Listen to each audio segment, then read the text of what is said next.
Ustadz, ketika saya punya hajat, ingin haji atau umrah, atau membangun rumah, membeli mobil, tetapi nggak ada uang, apakah amal soleh boleh diniatkan untuk hajat tersebut? Masya Allah. Contoh, setiap Jumat saya bersedekah supaya hajat saya segera terwujud. Mohon penjelasan.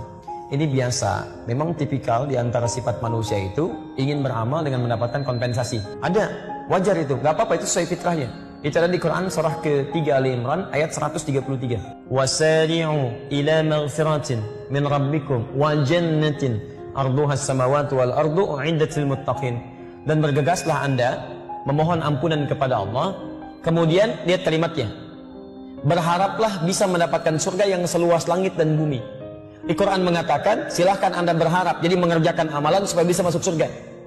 Itu puncak tertingginya. Ada orang-orang tertentu yang ketika dia beramal ingin mendapatkan surga. Lihat, itu bagian dari keikhlasan, boleh. Ikhlas paling rendah itu ketika dia mengerjakan sesuatu ingin mendapatkan balasan tapi sesuai keinginan Allah. Kan yang perintahkan kita masuk surga kan Allah. Jadi kalau kita misalnya mengatakan saya sholat karena Allah, iya, saya sholat ingin mendapatkan surga, boleh nggak? Boleh, karena Allah menyuruh supaya kita sholat mendapatkan surga. Tapi itu tingkatan paling bawah, puncak tertingginya saya nggak peduli. Mau masuk surga atau kemanapun terserah Allah, yang penting saya sholat Allah ridha. Itu puncak tertingginya. Nah, apa kata Quran ayat 134-nya? Alladzina yunfikuna fis sarra'i wad dharra. Ada orang yang mengamalkan amalan supaya bisa masuk surga. Di antaranya infak. Wal kadhimina al ghaidha, sanggup menahan amarah. Jadi ketika dia mau infak itu motivasinya mendapatkan surga seluas langit dan bumi. Itu kata Quran boleh. Tapi tingkat tertinggi ketika dia tidak punya pamrih dengan amalannya. Terserah Allah. Nah, cuman yang tidak tepat itu adalah ketika amalan-amalan Anda ditarik ke dalam urusan dunia. Itu yang sangat disayangkan. Jadi kalau mau beramal, gak usah mikirin dunia, sayang. Walaupun ada motivasi dalam amalan, menjadikan amalan ketika dikerjakan, dunia dapat. Contoh, apa kelebihan 2 rakaat sebelum subuh?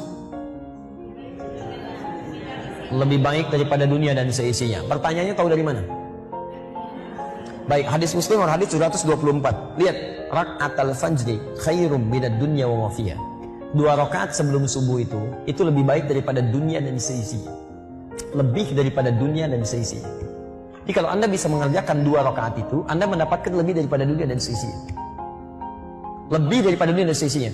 Ada yang menafsirkan itu pahala yang tidak bisa ditandingi oleh dunia dan seisinya. Ada yang menafsirkan bahwa keadaan kita itu dijadikan memiliki sesuatu lebih daripada dunia dan seisinya. Maksudnya apa? Maksudnya hidup dia tidak akan diperbudak oleh urusan dunia, tapi dunia jadikan kecil sesuai dengan hajat kebutuhannya. Jadi dia nggak memandang dunia itu besar, tidak. Ya, orang yang memandang dunia itu besar itu menunjukkan ada nafsu yang besar dalam dirinya sehingga setiap yang dilihat diinginkan. Ahli 2 rakaat sebelum subuh itu dia memandang dunia kecil. Saya nggak butuh. Yang saya butuhkannya yang saya ambil. Misal, saya butuh pakaian untuk sholat. Ketika dia butuh pakaian untuk sekedar sholat, maka dia hanya akan membeli pakaian untuk sholatnya. Yang lain walaupun banyak modelnya, itu kecil bagi saya. Saya nggak butuh. Cuman ingin, capek. Dia butuh minum. Apa fungsi minum? Menghilangkan haus. Yang penting air putih. Kan fungsinya menghilangkan haus.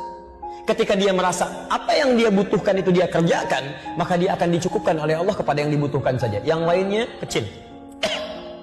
Tidak dianggap penting. Jadi orang seperti ini hidupnya nggak capek. Yang penting ada air putih, selesai. Apa fungsi makanan? Yang penting ada makanan. Jadi malam-malam nasi ada, kebuli aja, nasi goreng ada, masya Allah. Nggak enak pengen nasi goreng kebon sirih, masya Allah. Kebayangkan, jam 12 kebon sirih pak. Jam 12 udah berangkat, macet-macet, luar biasa. Sampai sana tutup. Capek. Ya. Jadi saran saya, misal ada janji banyak di Al-Quran. Misal, mohon maaf ya, orang-orang yang infak itu, yang sedekah itu diberikan balasan minimal 700 kali lipat, ada 10 kali lipat. Tapi ketika Anda akan infak, Anda nggak usah mikirkan balasan. Infak aja dulu. Karena pemberian Allah itu tidak harus langsung berupa balasan dalam bentuk yang Anda pikirkan. Misal, ada orang perhitungan gini, kalau saya berikan 5.000, saya dapat 50.000. 50.000 pemberian Allah itu belum tentu dalam bentuk uang. Kesehatan, bisa. Traktir teman, kenyamanan, ketenangan. Kadang-kadang itu lebih penting. Ayo pilih mana? Dapat 500.000 tapi gelisah, atau tidak dapat tapi tenang. Kalau bisa sih dapat tenang gitu kan.